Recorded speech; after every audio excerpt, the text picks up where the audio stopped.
Good evening, fellow humans of the world, and welcome to the Now That You Mention It podcast with Roll, Jay, and RJ. I'm Roll. I'm Jay. And I'm RJ. First off, I'd like to welcome all our viewers and thank you for watching. And to you newcomers, please hit the like and subscribe, and also make sure to click the bell so you get notified when new episodes are released. Tonight might be, and now you can listen to the audio-only formats on Podbean and coming very, very soon to Apple Podcasts and Spotify. Tonight might be our most controversial episode as we discuss the state of America. Good evening, guys. Like RJ said, this might be a controversial episode. Well, I think it's certainly going to be controversial simply from the standpoint that I think every one of us has a slightly different perspective on what's going on. What we're seeing, I think right now, what we're witnessing is maybe a revolution of sorts. I think there are a lot of people fed up with so many ways that the American government, our way of life is substandard. There's not a systemic consistency in equality and rights. And, I think that we're seeing maybe a lot of discourse from the fact that we're tired of our political system. We're tired of labels. We're tired of people polarizing and trying to divide and conquer, when I think there's enough of us that want to have a better society. And I think we're just all getting fed up. And there's a lot of pent-up frustration. The unfortunate part is the backdrop we have while all this is going on is we're still dealing with a pandemic, which I think we all agree. Unfortunately, I think our leadership has been very poor and very inconsistent. And we certainly still have a lot of fears, but when we start adding in all these social injustices and then people just feeling like they either can't voice their opinion without getting someone on the other side of the aisle getting right back in their face, riled up, right? Or we just see the systemic inequality on just how the rules are being applied. And I think a lot of us unfortunately, what I was telling RJ earlier, when we were backstage talking, me and him, was that I feel like, and this is what saddens me, is that there's no to have a middle ground.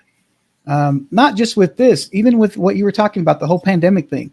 You have people that are out there, I'm not going to wear a mask. You can't force me to wear a mask. And, then you have those people that are like, well, you have to wear a mask. You're going to get everybody sick. And this is the way it is. There's no middle ground. Me, look, if you don't want to wear a mask, don't wear a mask. You're not affecting my life, because you know what? I have my mask on.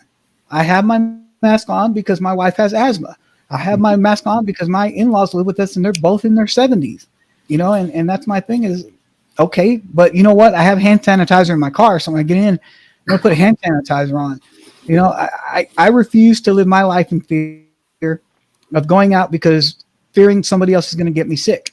I know how to take care of myself. I know the things that I have to do to make sure that I don't get sick. I know not to touch my face. I know not, to cough and sneeze into my arm.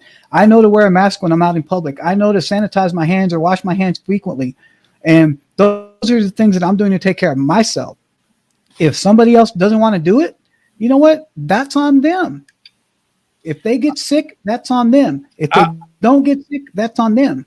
I agree with you. Bro, in many ways. But the problem I see is so if they choose not to wear a mask, if they choose that they don't want to believe, or they say, well, I don't want to live in fear of the coronavirus. That's fine. And I'll respect that, but please be respectful of others who do care, who do want to wear a mask, who do want to social distance. I mean, we all have the right to go to the grocery store, and we all have the right to go shopping. And if the retailer says you must wear a mask to come in here, well, just wear the damn mask. right? It don't take it as a personal infringement on your Attack. rights. We're Yeah. in this thing collectively, right? Yeah. And unfortunately, the virus is such that you cannot tell by the eyeball test who's sick and who's not.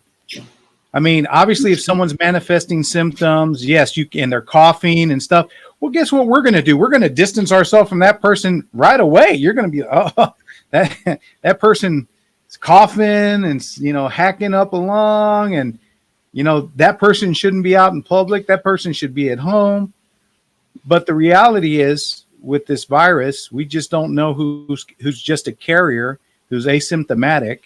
And while they might not necessarily be feeling the effects of the virus, doesn't mean that they can't transmit it to others. And where I see the issue is that people who either don't care whether they're carrier or not, don't care. They think that I'm if I get sick, I get sick. That's fine. Yeah. Live your life, but be respectful of other people that are careful. Be respectful of the people that do choose to wear a mask. You don't have to belittle them. No.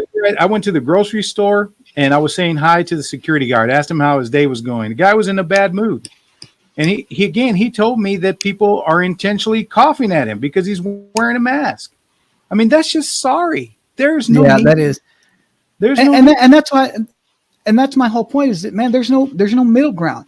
There's so many people out there that just believe you either have to be on the far side right of this, far side left of that. And I think we've had that discussion in past episodes, is that I think most Americans, most people are kind of in the middle. I don't, it's the ones that are talking loudest. They're obviously the ones that are on the far right or the ones that are on the far left. And I think the people who generally kind of stay in that middle lane are the ones that talk less. And because I think there is that fear for most people that I don't want to say the wrong thing to piss these people off, and I don't want to say the wrong thing to piss these people off. So I'm just going to stay in my lane, and I'm just going to kind of live my life and do my thing.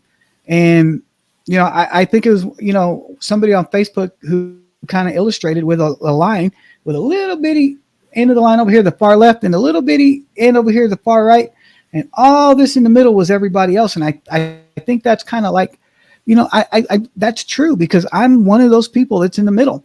I'm not gonna not say something that's on my mind. If it pisses somebody off, it pisses somebody off. If it doesn't piss somebody off, it doesn't piss somebody off. My wife has often asked me, how can I do this? Or like, her big thing is when we go do karaoke, how can you do karaoke? How come you're not afraid that somebody's going to laugh at you or somebody's going to say, because I don't care. Let them laugh. Because you know what? If I were to hand them that microphone and tell them, you stand up here on the stage and you do it, would they? A lot of them won't. No. Yeah. A lot of them wouldn't. And I choose that because it's what makes me happy. Right. What about you, kid? What's your whole take on that? On the COVID thing? On anything, man. You're awfully quiet over there in the corner. Sorry. Well, I would say, I agree with you guys on the mask thing. I think, you have to consider that there are people who are still scared about it and who are still prone to get it. And, obviously with everything opening up, plus on top of the riots or just protests in general, you have a large amount of people coming together. The numbers are going to go up. So it's going to spread again.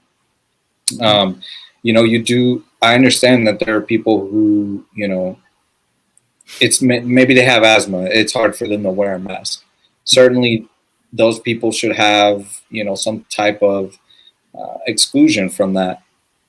And I'm not saying that it should be required, but I think we also need to consider, fine, let's open everything back up. But then we also, a lot more people do need to be wearing masks. If it's hard to wear it, I understand. And going back to, the store thing, I mean, I think people feel like it's their right to go into a store. No, that's a private business, and they're telling you have to wear a mask. What is so hard about wearing a mask if you don't have a breathing problem? It just seems like you just want to fight about it just to fight. Mm-hmm. Because, if, let's just say, for those people who are that against it, if all of a sudden your mom or your dad gets coronavirus and you were just around them, I guarantee you're going to start wearing a mask real quick because you're going to be scared that you're about to get it. And there's even a story of a guy who owns a restaurant. He's got a sign up that says no masks allowed. You know, if you're going to come in here, you can't have a mask on. Okay, well, as a proprietor, that's your right. Right. And if somebody doesn't want to go in there because they want to wear a mask, then you know what? You have the ability to go, you know what? I'm not going to buy my $5.50 beer here. I'm going to go up the street and buy a $5.50 beer over there because I can wear my mask. Exactly. That's exactly right. And I think the part of that is we feel like we have a right to convenience in every facet of our lives. So, you know, I take, for example, people that are on the road driving.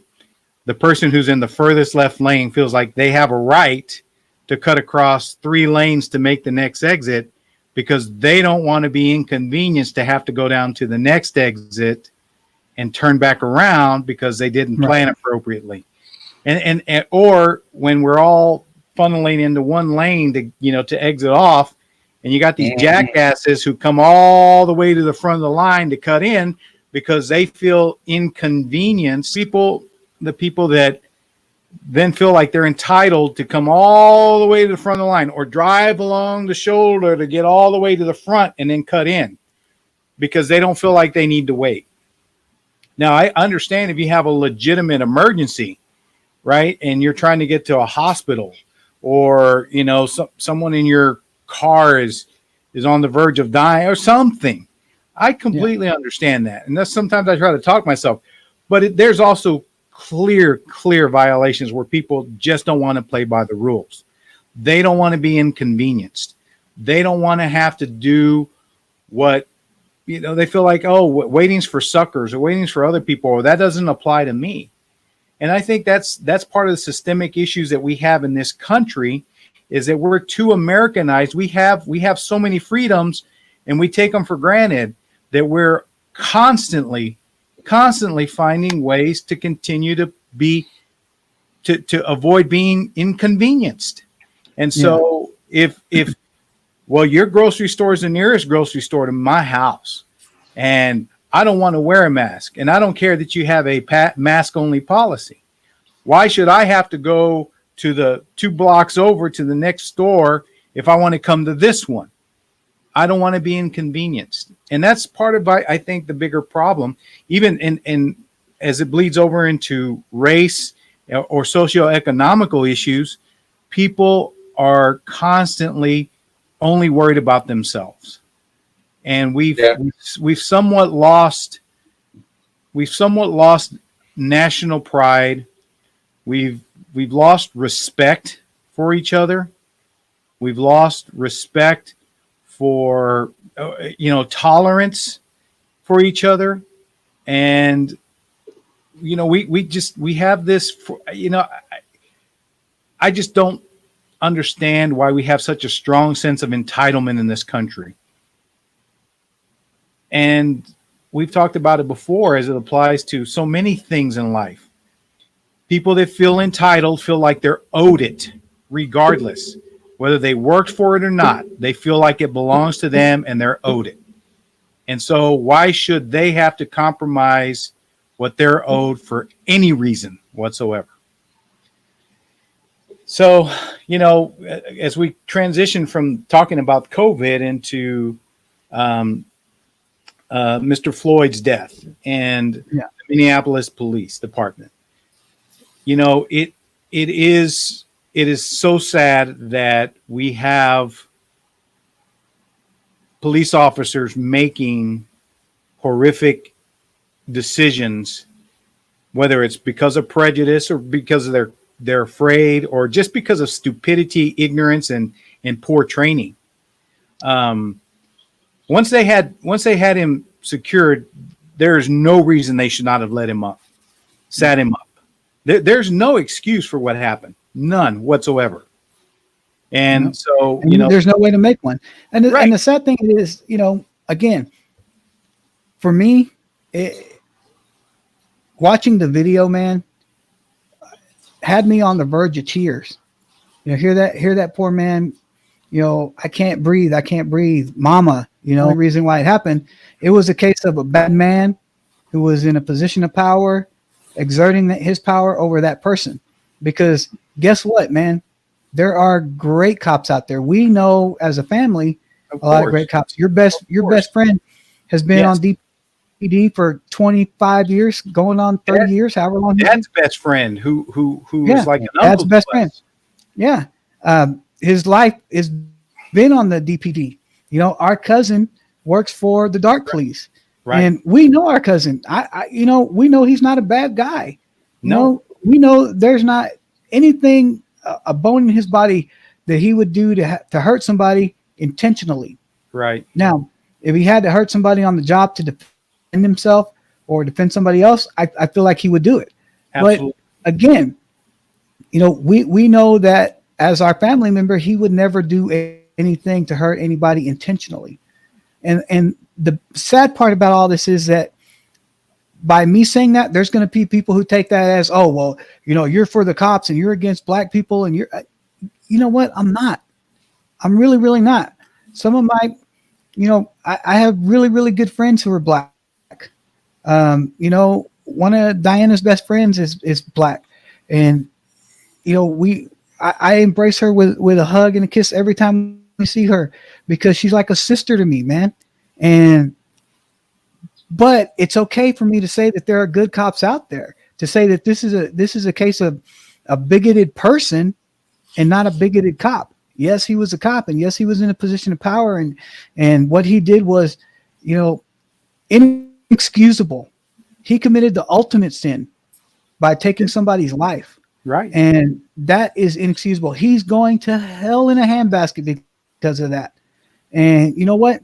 If he gets killed in prison by some of those prisoners who know that he's a police officer, is anybody going to shed a tear for him? I hope so. I hope so. I mean, he made a mistake. I mean, whether he had malice in his heart or not, the guy made a mistake. And the other cops that stood by and didn't do anything, they're just as guilty. They're just as culpable, man. Right. But here's the reality, and this is sometimes the thing that we don't forget. And I'm not making a justification because it's never right to take somebody else's life unless they're trying to take yours and you're defending yourself. But we forget that police officers are often put in tense situations all the time. And people today, they want to fight. Oh, and yeah. Even if the cop is in the right, the oftentimes the people don't want to acquiesce. They don't want to go peacefully. They put up a fight. And so because we live in a system today where there's cameras everywhere. Yeah. And I think that, and just like you can say that the cop was racist or bigoted or whatever, there's also people that already have an anti-cop mentality too.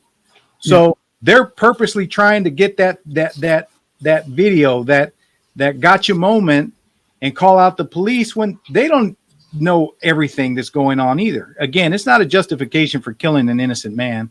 It's not. Yeah, no, there's not. There's a video I saw today, man. It was a National Guardsman kind of standing in his line, and he's got people in his face calling him all kinds of names, saying, oh, well, you have to listen to, and if I were to slap you, what would you do? You can't do nothing about it, and blah blah blah, with a camera on him doing this the whole time. And the whole point of that video, in my mind, was to get him to step off sides, hit somebody, so they could get it on video, right? And then it can be edited down to their narrative to say, look, man, this guy was just here protesting, and this guy just up and hit him, And it's just there's so many bad people in this world right now, and it seems like whether their intention is to bring to bring people to their point of view. I think what is difficult is to have sometimes conversations with anybody that's already made up their mind. Yeah. If someone's already made up their mind, you can't. It's damn near impossible to convince them, even just to bring them back to the middle a little bit. You know, I watched the coverage. It was on CNN when George Floyd's brother visited the place where he was killed. Yeah. It was very emotional, very powerful. I think CNN, the person on the scene, was going overboard in trying to evoke that emotional thing. Yeah. But as I sat there and watched his brother, while he continued to express the need for justice, he also called out the people that are using this forum to basically loot and destroy, people that really don't have any interest, I believe, in Peaceful protesting. protesting. Right. They're not trying to get the message out there about justice, about equality. They're just using this as an opportunity to create chaos, to steal. Cowards is what I call it, cowards and thieves. Which is unfortunate because it overshadows the people that are really trying to make a change. People that are out there. It really does, man, and it sucks. And it saddens me that particularly because the people they're hurting are, number one, they're hurting their, well, I say their own communities, because you've heard, I don't know if you've seen, but I've seen several. Yeah, they're coming from different places. Are coming in from different places to start all this stuff. But the people that are suffering are the people in the local community, people, innocent victims that had nothing to do with any of this. Yeah. And it just seems to be across the board that, they're breaking into businesses, whether it's black owned, white owned, Hispanic owned, it doesn't matter.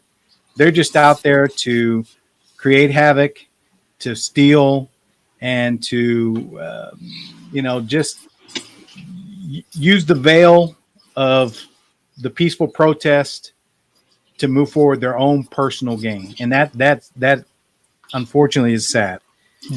But so RJ, as a child of the 90s, as a kid who's always had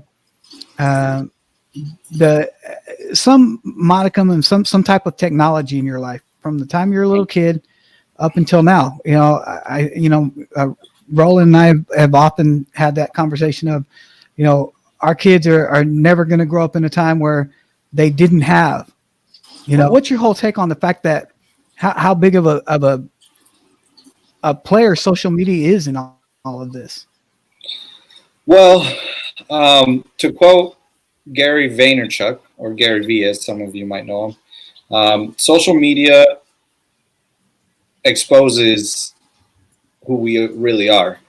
I know a lot of people say, well, social media, they have some bad things to say about social media, but all social media does is just give a forum to, one, how people feel about things that, may not, that forum really didn't exist other than, maybe an online chat room or, in-person conversations. So it's just it, in a way, it's a truth teller because people are showing you who they are. And, these things were obviously going around. Things like this have been going around for a while now. The difference is it's being documented now on a much larger scale than ever before. Now you can say there's the people who, of course, there's people who egg on. To touch on a couple of your guys' points, what I would say is that, first off, the officer had 18 other incidents before this. Mm-hmm. Someone hired him knowing that this wasn't, a one-time thing. This guy had a dirty past, and yes, there are good cops. But like my dad said, is that if you just sit there and allow it to happen, then you're part of the problem too. You have to stop the injustice that's going on in some form or fashion. If you're not a cop, obviously I don't expect you to, hey, go push that cop out the way. But you need to, this is why those videos are important, because then it can be documented. Because there have been cases where it's like, oh, well, the body cam wasn't working, things along that nature. But thank God there were people who they're recording, because, you know, take the Ahmaud Arbery case over down in Georgia, where he went for a jog and was killed because some guys thought he looked suspicious or he was in the wrong neighborhood, and they felt they had the right to pull him over and apprehend him. You know, thank God someone was recording, and that, you know, even though that guy was with the people who ultimately did the killing, that video got released, because otherwise it would have just been another death. And because they are ex-cop, people would have believed, oh, he was doing something wrong. So social media is a great tool, I think. Now, it, you know, unfortunately, even me, myself, we absorb into it too much sometimes. But that's another topic for, you know, another episode.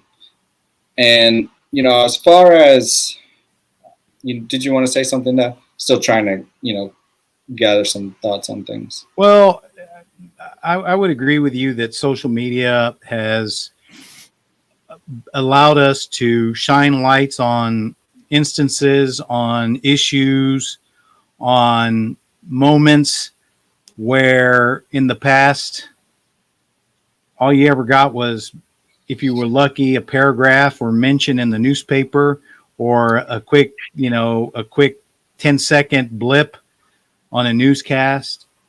And a lot of that was filtered. Social media does allow you to present a lot of more information unfiltered. But the problem I have with social media is that, again, people are always, I mean, we're in a constant state of spin doctors. Yeah. And people put out just enough to prove their point, and there is so much misinformation. We get inundated with information, and while there's still clear-cut moments, again, the footage of where Mr. Floyd actually died, I mean, that will forever be ingrained into the fabric of our country. That's never going to go away. But there are also so many instances where people take excerpts or, you know, just little snippets, and they take it out of context to make it appear as if this person is either making a statement that they really aren't, or they only use it to really, you know, quote unquote, prove their point. And I see it on both sides.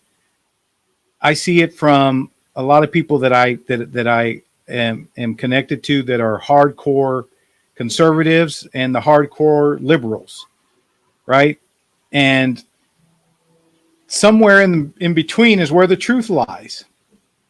Right. And so while social media, I think, has been a tremendous tool for us to really even draw more attention, I also hope that a lot of these videos that are getting posted help us to catch some of these cowards that were wrecking other people's property and stealing their merchandise and stuff like that, right? Because to be quite honest, you know, if you get caught doing that stuff and people document it, I have no sympathy for you, because you made a choice. So I think social media overall is beneficial to us, that it allows us to participate in things that we aren't necessarily there, or to see things, to hear things. But I also think there's a very slippery slope on the other side of that, because I mean, there's no, gosh, I mean, look at Mark Zuckerberg right now, where he's being basically called out because Facebook is not going to, you know, there's no, Censure the president. yeah, it's your freedom of speech. You can, so that basically says that anybody can go out there and say anything they want to say, whether, even if it's a flat out lie, who cares, right? It's your freedom of speech. Yeah. And because we as people, you know, there's too many people, not so many. There are too many people out there that are either too lazy or flat out refuse to do their own research on something.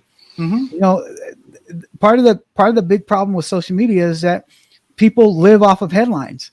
There's too many people out there that'll read a headline without actually delving into the story, without actually doing their own research and fact checking to see whether that story is true, to know whether it's right. They'll take the headline. If the headline screams, "Hey, Roland is redheaded," man, they'll sit there and I can't believe Roland's a ginger and this and that and blah blah blah blah, without actually taking a look at your picture and realizing you have black hair.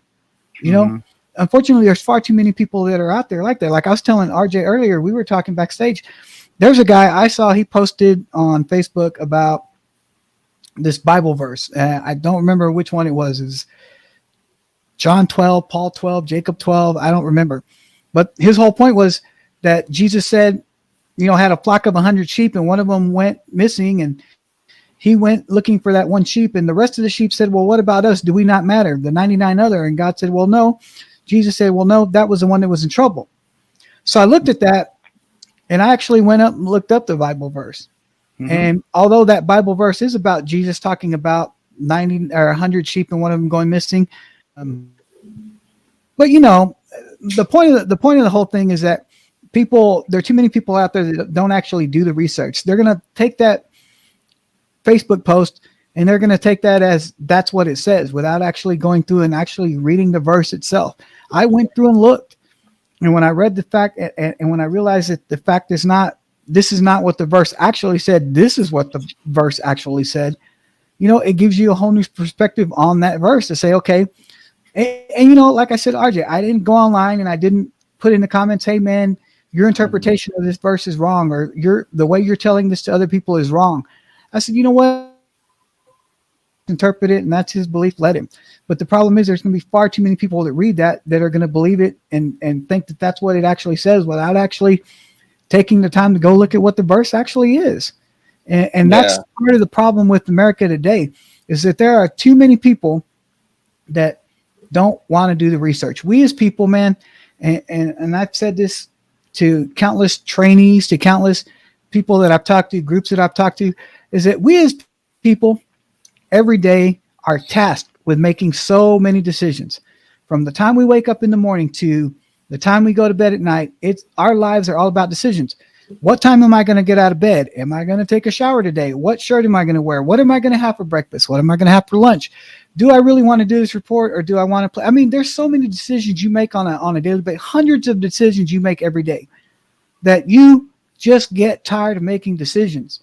And there's times when people want to be told what to do. They want to be told what to believe. This is why advertising to this day is so effective, because people want to be told. And there are far too few people out there that are willing to do the research and willing to do or follow their own belief system, and fight the urge to just do what everybody else tells you to do just because it's another decision that you have to make. There's far too few people out there that will actually do it, and that's part of our problem, is that there's just people who don't want to do the work, and when, I'm not talking about physically, I'm talking about, just going and doing your research, going and gaining your own knowledge. There's too many people who don't want to do it. That's why I chose the background of all the books back here, because to me, that's knowledge, and knowledge is power. And what I would say, I think that's a good point, because, I think when you talk about doing your own research, and I'm just going to use COVID as an example, there were far too many people I saw using conspiracy theory websites, or, doctors who aren't experts in, not necessarily pandemics, but virology, or, whatever the correct term is. But that were saying, oh, it's safe to reopen. But it was because it fit their agenda. We need to put an emphasis on scholarly research. And that's harder. I remember all the stuff I had to do for my papers in middle school and in high school. That was scholarly research. Yes, it's harder, but those are the actual facts. And, as far as data, videos, those things being cut to the way you want to frame them, that's been going on for forever. Just think about, you go have Princeton do a study to prove this point. Oh, I'm going to go have Harvard do a study to prove my point. you can curtail the data no matter how you want. Absolutely. It's just now the access and capability to do it is, pretty much available to everyone. And as far as, social media, before we, kind of get back onto the topic, I do think there needs to be, it's a hard topic to discuss because we don't want to become North Korea where we censor everybody. But you can't just let Trump tweet things that are, not right, because someone did an experiment where they made an account on Twitter, tweeted the same things that the president was tweeting, and that account got taken down, suspended, until those tweets were deleted, and it was suspended for a couple days. So we're not taking down the president's tweets because he's the president. That's not right. And that this is a whole nother topic. I think, getting back to, what's going on, the looting, the rioting is bad, and they're taking away from the message. And, to talk about the parable that you're using, the reason that's kind of being used is because there are these people who are saying, well, all lives matter. And yes, all lives matter. But to take the same principle, but a different story of that parable it's like you're the owner, or I guess operator of a daycare. If a kid goes and gets a scrape, he's hurting. You're going to give that kid the need. And that's what's going on. We're not saying brown lives don't matter. And of course, Hispanics have their own issues right now. There's children, families being separated, kept in cages at a border. That needs to be addressed as well. Mm-hmm. But there's so many injustices going on in the world. But right now, this is the topic that's at hand. And we can't just, we have to settle this first, because the reality is this country was founded on racism. It was, first of all, a big portion of this country is built on stolen land. Mm-hmm. And then on top of that, you use slaves and so many other immigrants to build the infrastructure of this country. And it's currently maintained. And the people who are making this country, if you're all about the Make America Great Again, the people who are making America great are the Hispanics who are working in construction and all those jobs that put these brand new apartments, these state-of-the-art facilities together. Yes, there are other races in those jobs, but let's be honest, the majority of the race in that career path is Hispanic. And so, we have to talk. The other thing I was going to say is that it's not just the fact that, well, we don't have slaves anymore. That's not the system. After slavery was abolished, the system was still set up to prevent the blacks from being on equal footing, because then they had to go to all black schools, and then they couldn't live in the same neighborhood, even though they might be just down the street. This is not that far long ago. They might be just down the street from a privileged white kid where, obviously schools are funded by property taxes, right? So if you live in a rich white neighborhood, guess what? You're getting more money because those property values are higher. Whereas if you go, a few blocks down, you're in a mostly black neighborhood, people are making less money is going to that school. So that school is now underfunded, most likely going to be overcrowded, not as good teachers, so less resources available. And then on top of that, when it came to credit, because of the way that they were redlining existed back then, they were intentionally trying to put African Americans in a certain part of town. So their loans were not being approved for a part of town so that they could try to get those, those benefits of living in a better neighborhood. So the system inherently is the problem. And it's not just for black people. We realize it's for other races. But right now we have to, like I said, we just have to handle one issue at a time. There's injustice going on around the world. I feel bad for, the people, as we talked about earlier, Dad, the blood diamonds, the people who mine the diamonds, who are severely underpaid. The workers in China.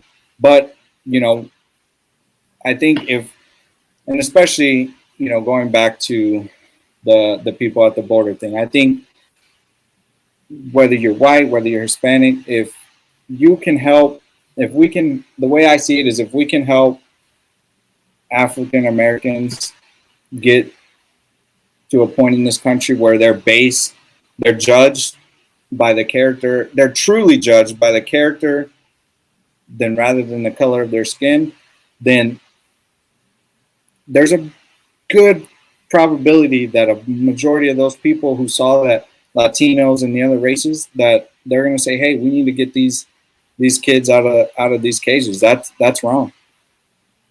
Well, and unfortunately, I think the bigger part of the problem is the one thing that people fail to understand is that if in 10 years, 12 years, the same senators, the same congressmen that are sitting in office then are sitting, that are sitting in office now are sitting in office then guess what? In 10 years, 12 years, we're going to have the same problems because without term limits for our congressmen, I agree. I mean, we have term limits on the president for a reason, and that's to keep one political party from having so much power in this country for so long.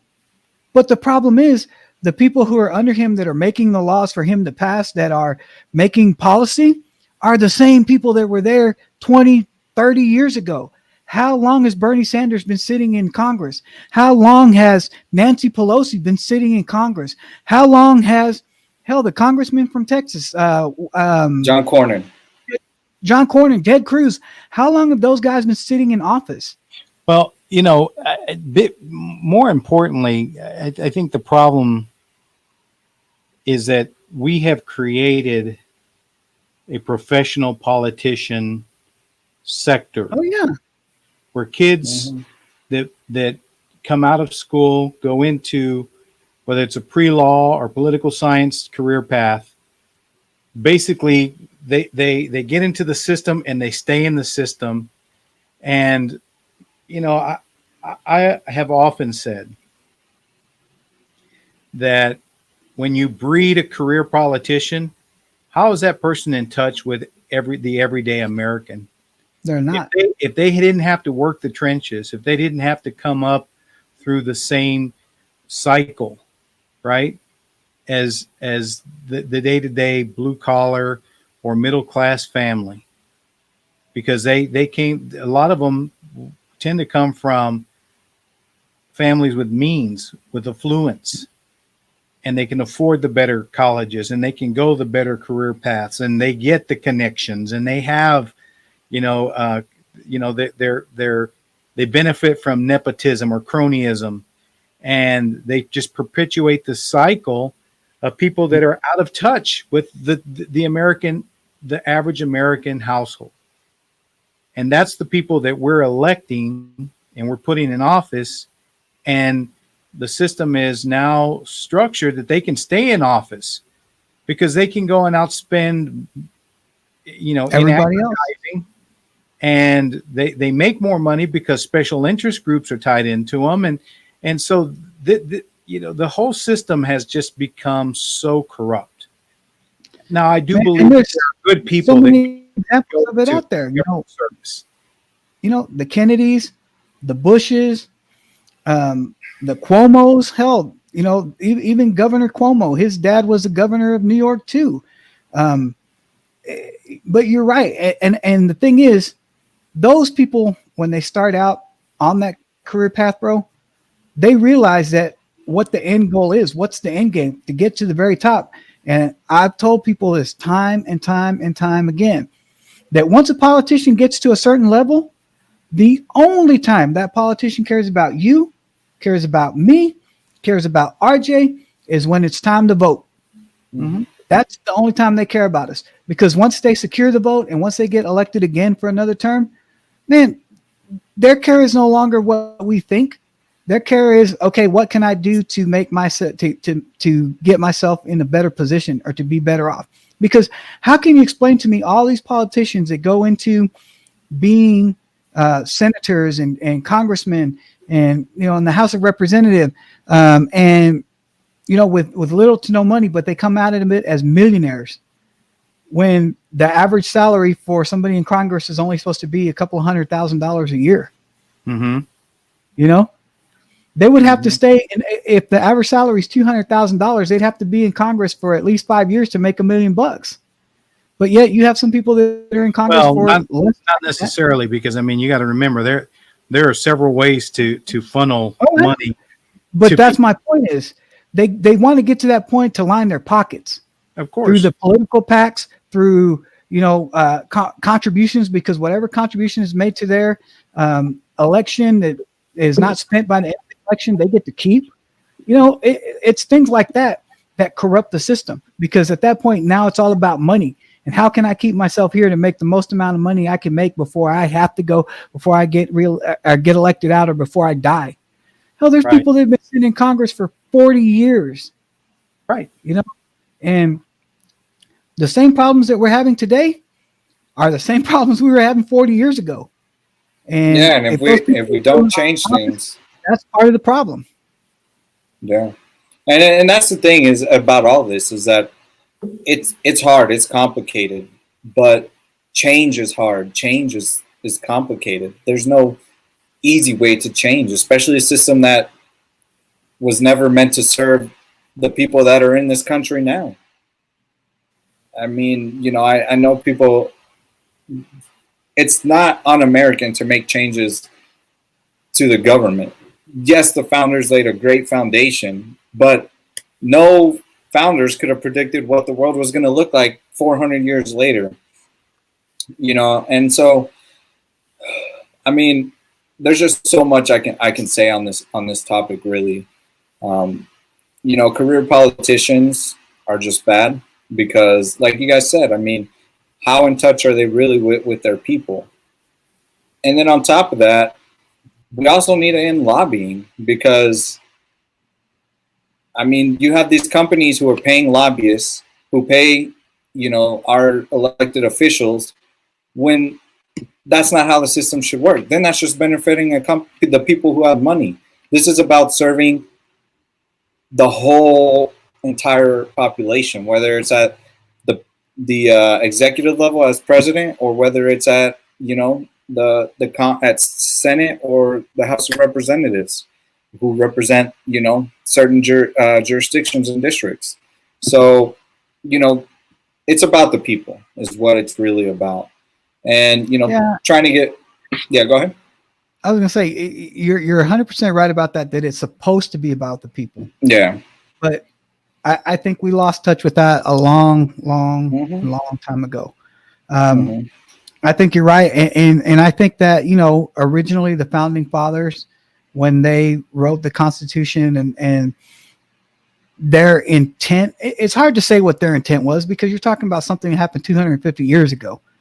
Yeah, who knows what their intent was, but I think in the spirit of it, the intent was supposed to be that Congress was supposed to be governed by the people.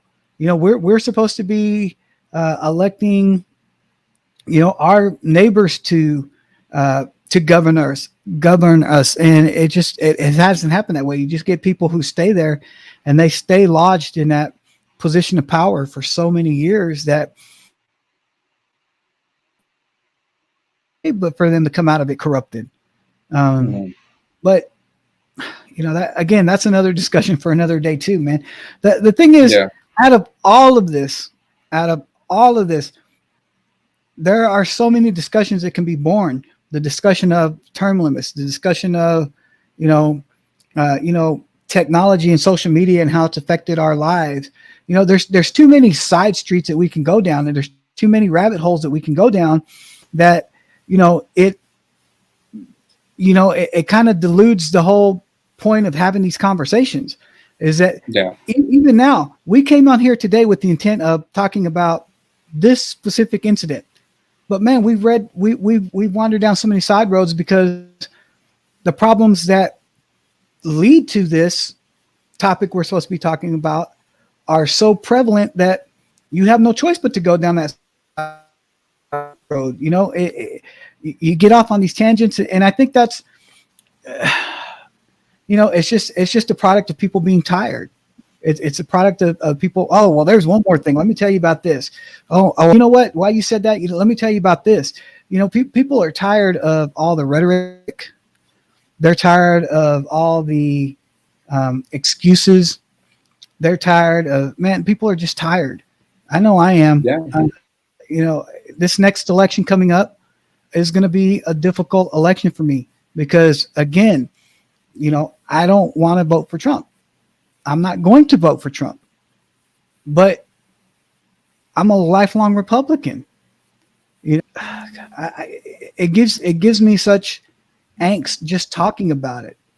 It gives me such angst just having to know that we have to have these discussions in 2020.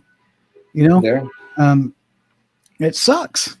It just does. And yeah, and that's kind of, I think everybody feels that way. And so, to kind of capitalize on that point is, imagine being, a black person in America and feeling that way. Like you guys were saying earlier, there's a couple of things I want to say is that it's, in a way, well, first of all, everybody, like you guys were saying, everybody thinks they're a lawyer. Now, everybody thinks they know the law. But we also need to look at sometimes the reason people are so aggressive when they're caught, especially people of color, is because they know the people in their lives. They know people who are constantly targeted by the police for nothing other than the color of their skin. And so when that happens to you, when you get pulled over and a gun is drawn on you before you can even, roll down your window, how's that going to make you feel? No, of course. And then, just going about what's going on, the rioting, the looting, of course, is taken away from the message. And there's, like you said, Uncle Jada, there's snippets of whatever point you want to prove. There's, if you want to show those posts about the bricks, everybody's saying, oh, these bricks popped up. Well, there's also a video of actual video of cops unloading bricks. But then you also can't tell me there aren't people who are photoshopping these as well. So, and there's a video of cops trashing their own squad car so that someone would come by, take a picture, and, oh my God, look at what these rioters have done. Not that they haven't done it. Of course, they've done it in other cities, but cops are also exploiting the situation too. And I don't know if you guys knew, but it is a war crime against the Geneva Convention to use tear gas, and yet we're using it on our own people. What kind of message does that send? It's illegal to use anywhere else, but we can use it on our own citizens. I mean, the writing has to stop. I'm not suggesting you verified. that. You verified it. I was going to say, did you fact check that? Because there's so many countries that use tear gas against. I did. You read the Geneva Convention. Well, I didn't read the entire Geneva Convention, but I Googled it. Oh, so because Google's 100% correct. Did you Wikipedia it? Look, I think the problem has become that we've gotten too far off in the weeds. Yes, I understand that we shouldn't be taking the military action against our own people that we should. But by that same token, we shouldn't have people acting like idiots either in the streets. There's no need for it. There's no need.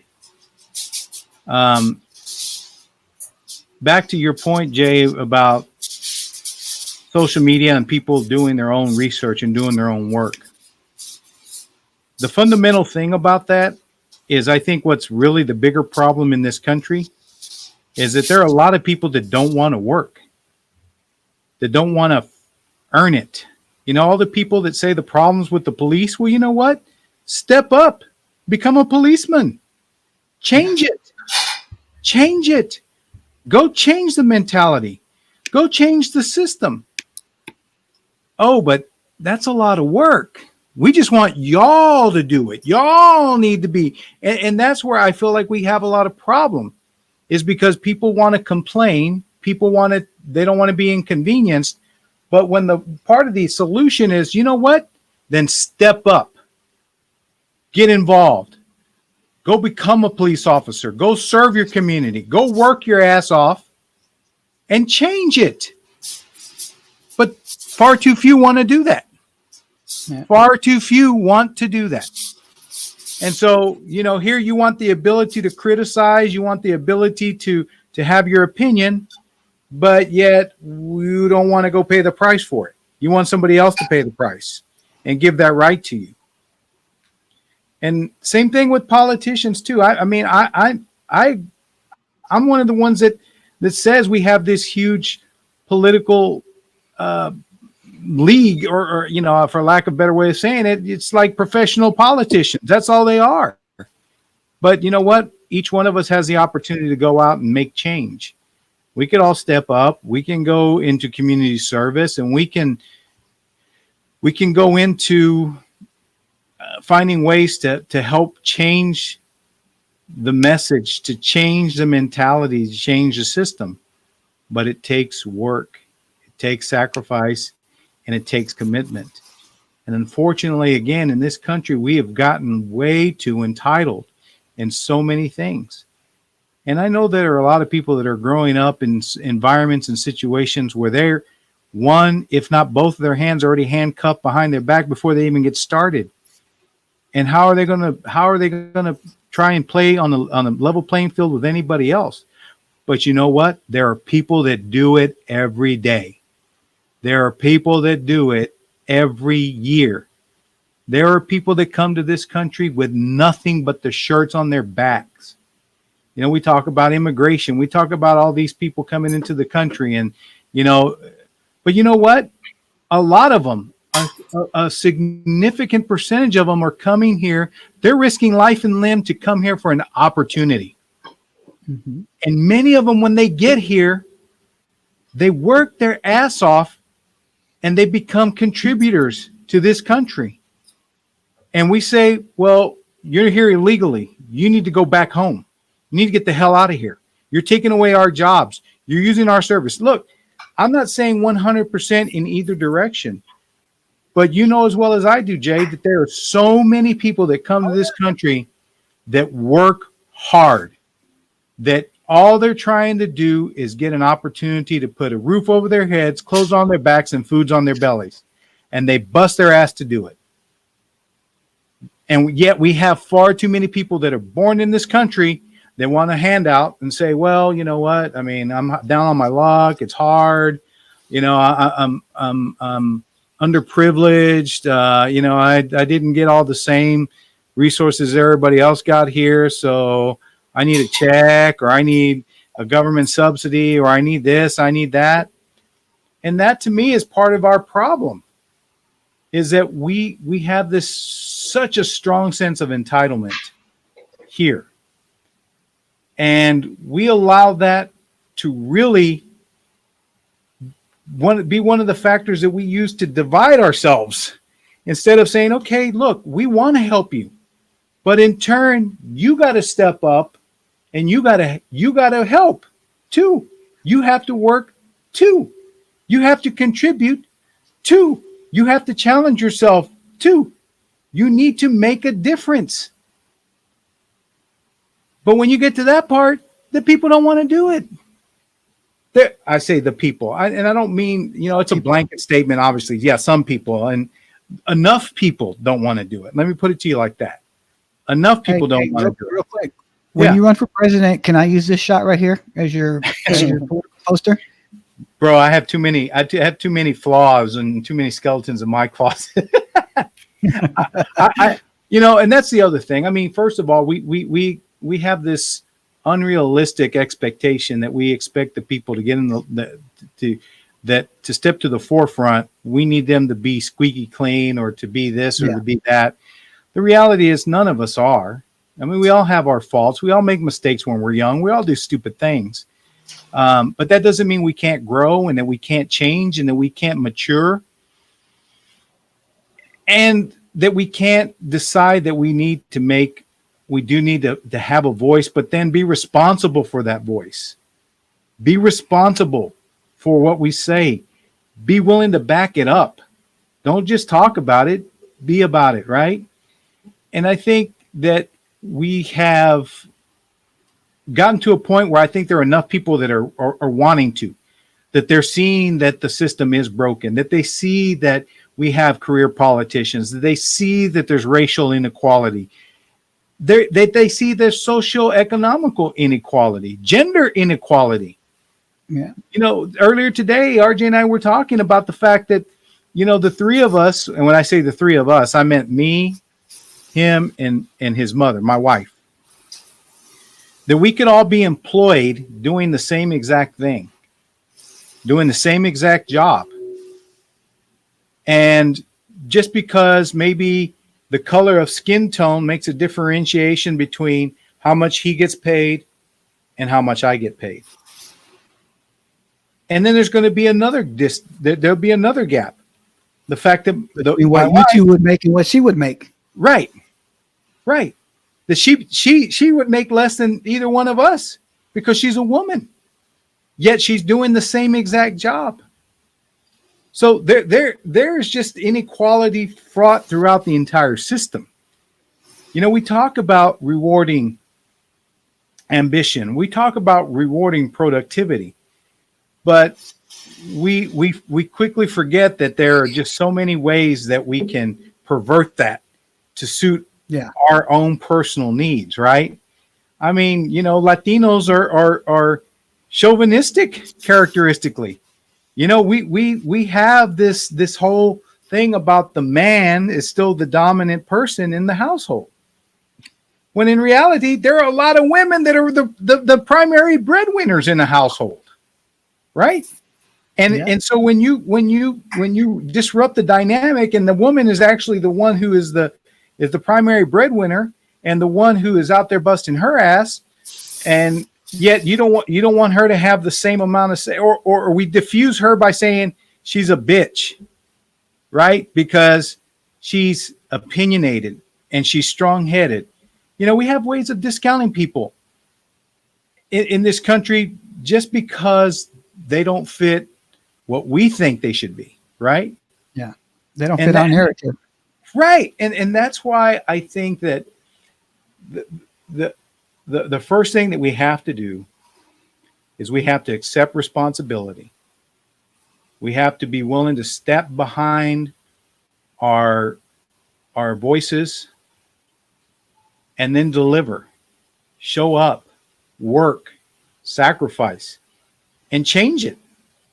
If we do that, then we will make change. We can get term limits imposed if enough people go out there.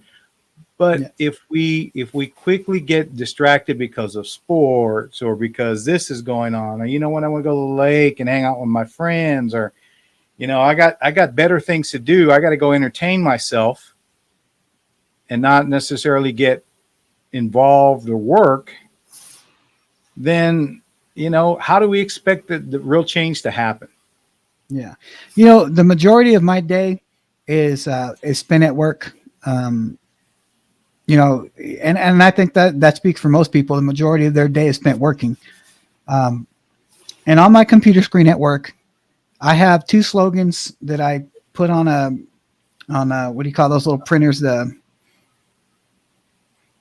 label makers, right? Mm-hmm. One of them says, believe in yourself or no one else will. And I honestly believe that. If you don't believe in yourself, nobody else is ever going to believe in you. That's just the bottom line. And the second slogan that I have on there is, how bad do you want it? Mm-hmm. And that's all it says. And days when I'm feeling down and days when I feel like, man, I really don't want to be here. I really would like to just call in sick today, or I really would just like to slack off a little bit. I look at that and I remind myself, how bad do I want it? I know what my goal in life is. My goal in life is not to have to be working when I'm 70.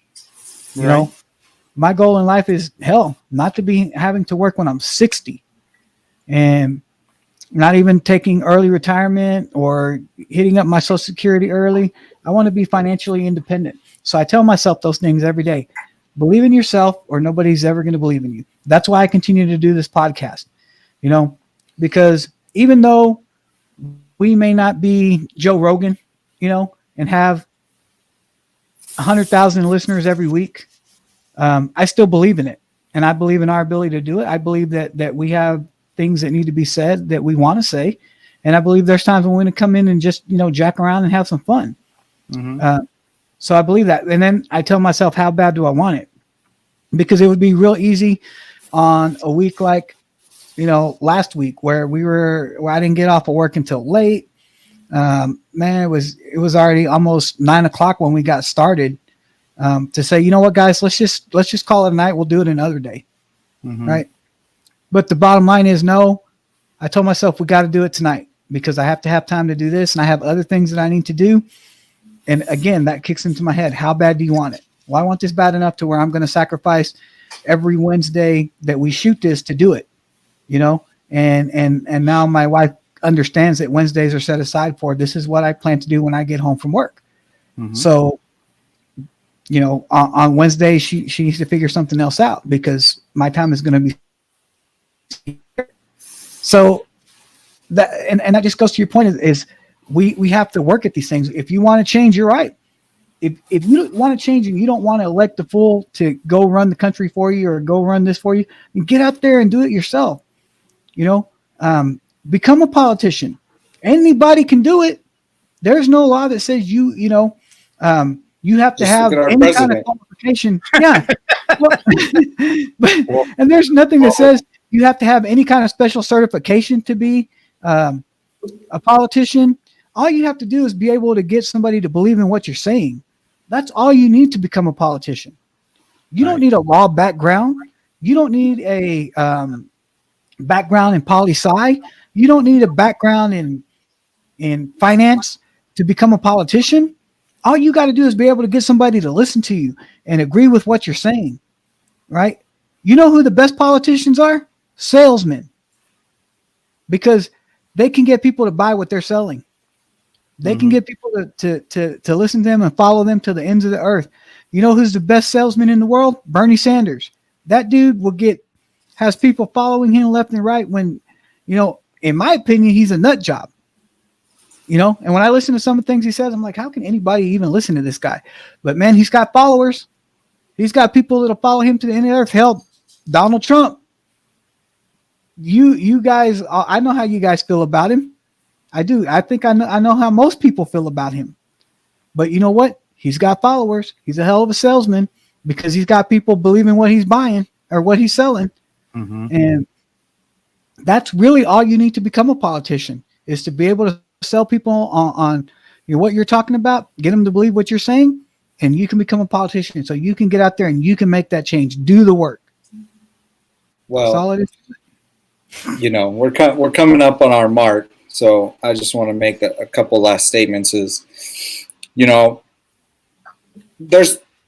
believe there's more good cops than there are bad cops out there. But I think we also need some kind of, I guess, community review, if you will. Yeah, absolutely. So that, and also, these cops should also be invested in their communities as well. Because sometimes, far too often, you have guys who, working 2-3 towns over. How invested are they really in the community? And, I think, hopefully there's, other cops besides Uncle Simon watching this. But I think if they are, what I would ask for them to do is that if anytime you're riding with, a cop that has some negative tendencies, maybe he's not a bad person, just has some negative tendencies. Hey, let's pull that guy over. And you feel like he did something wrong during the stop him and ask why he did something a certain way. And if you feel like it's horseshit, call it out. Like we said earlier, we can't be silent about it. We have to point it out and get people to change their behavior. And as far as the entitlement thing, yes, there are far too many people who are entitled, but I think that's on both sides. You have these corporations. Oh, we need bailout money. That's not capitalism. That's socialism. It's just for the elite. It only benefits the people with money, and that's not fair either. So there definitely needs to be reform to the system. You know, I'm not looking to be a politician either, but I do think that whatever views you support, whether you're left, whether you're right, whether you're middle, we do all need to get more involved in these things and invoke change. Push for things like term limits on, on all positions. There shouldn't be senators in there for 50, 60 years. We got to get rid of the lobbying because that just invites corruption. Yes. And I mean, just as humans, we got to realize we're all people. And yes, we're all going to, like you guys were saying earlier, I think sometimes we want to do this. No, you're wrong. No, you're wrong. We got to learn to listen and listen for the sake of listening, not listen. I feel like people listen, but everybody's listening. What's the most dramatic? What's the most controversial thing that they said that I can argue about? We're not really listening. We're listening to how can we, get viewers? How can we, become more popular? Whatever your end game is. Yeah, they're not listening to listen. They're not truly listening. Yeah. And just one last thing about what you had said, Uncle JJ, with the, us doing this is that one thing that Gary Vee heavily,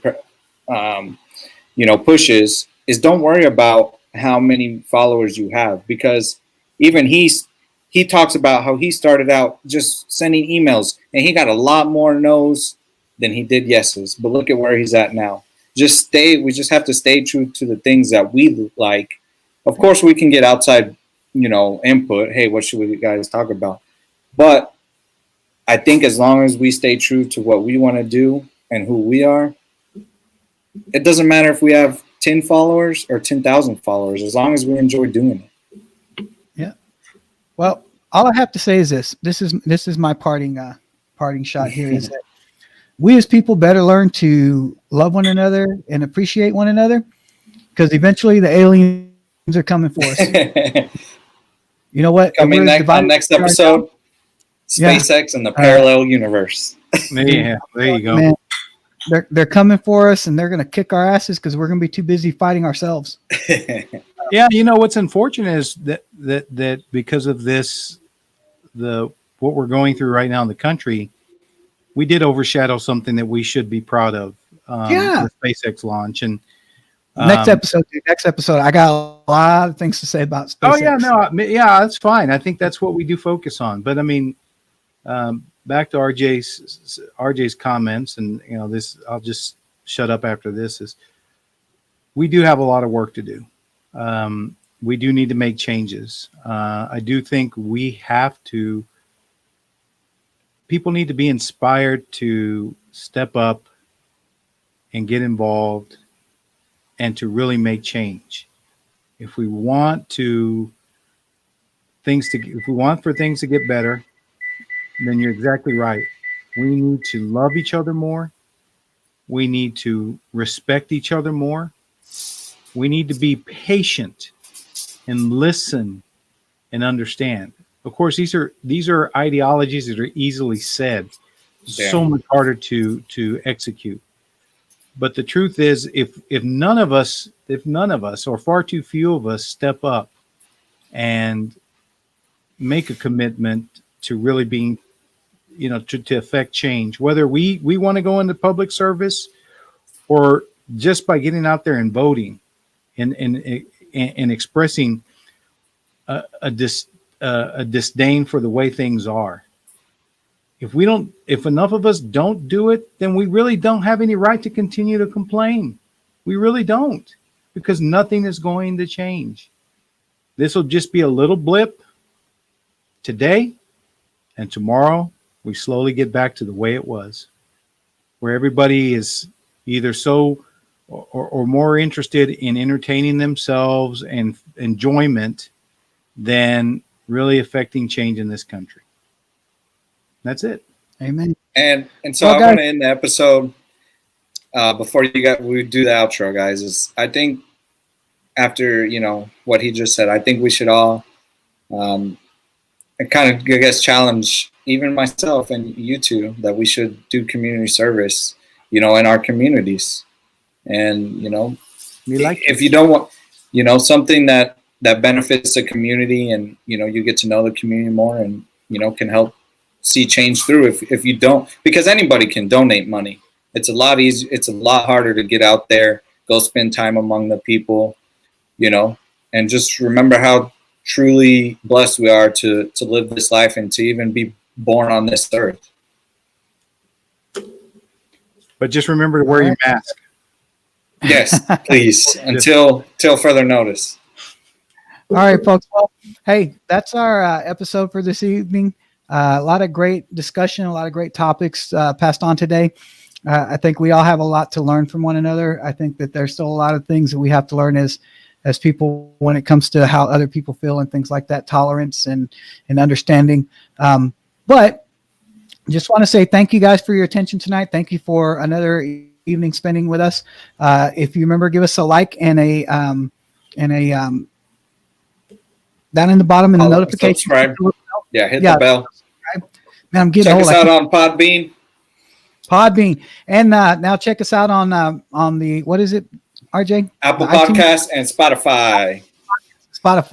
And before we close it out, we want to say thank you to all the police officers and all the military, all the nurses, the frontline workers, everybody that does step up and serve us. Because honestly, we are blessed for being born in this country. We have our issues, we have our faults, we have a lot of problems here, but it's still the greatest country in the world. And I wholeheartedly believe that. So we thank everybody for giving us that right to even sit down at these desks and have these comments and the ability to have the freedom to do this. Thank you. And thank you to Jesse P, because we couldn't do this without you, sir. Amen. That's our show for tonight, guys. All right. Good night. Night. See you later.